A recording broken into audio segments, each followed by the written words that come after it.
YouTube family. This is Take 5 with Nanette, where we spend a few moments looking at a negative information that has the potential to help us change our perspective and learn to think for a change.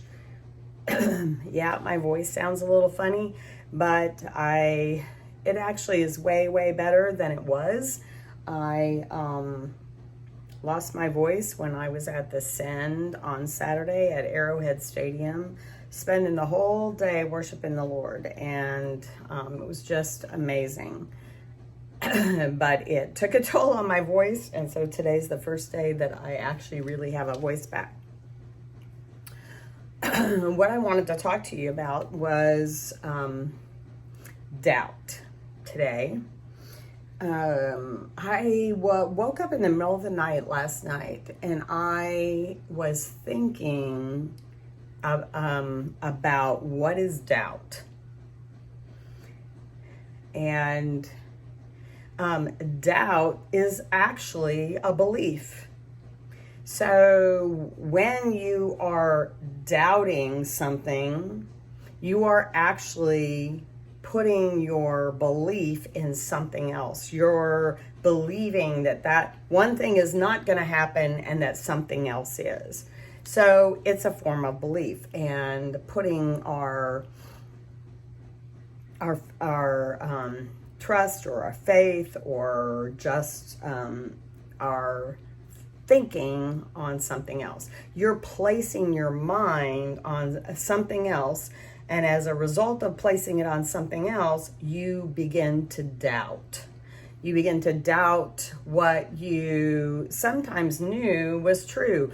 Sometimes it can be something you were absolutely sure of, and you made a decision and you were absolutely sure about that decision, but circumstances begin to happen and you begin to focus on those circumstances, and as a result, you begin to doubt what you had originally believed was true.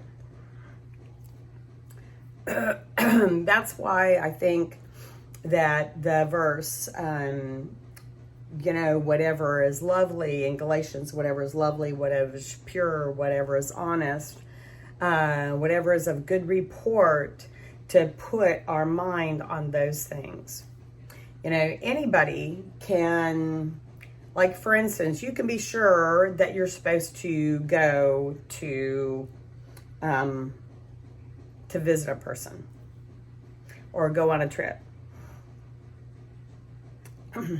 And then you talk to somebody and you tell them you're getting ready to go on that trip, and let's say somebody says, oh, you really going on a road trip when gas prices are this high? Wow, I sure wouldn't be doing that. Or someone says, weren't you telling me a couple months ago that, that you probably needed a different car? Why would you want to take your car on a long road trip? Or, wow, that's really a long trip. You can tell that I just recently had that experience. And actually, what I ended up having to do was go, you know what? That's all fine that you guys are saying that stuff. I didn't tell people this, but in my head, I had to go there.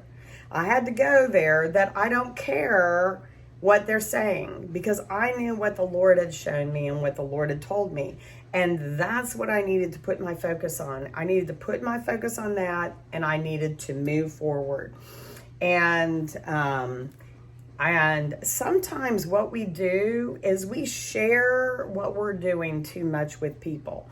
And knowledge is a very interesting thing. When you give people information, immediately what happens in their brain is they're trying to figure out in their brain what to do with that information.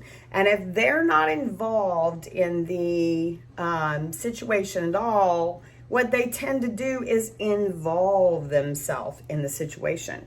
And maybe they're not supposed to be involved.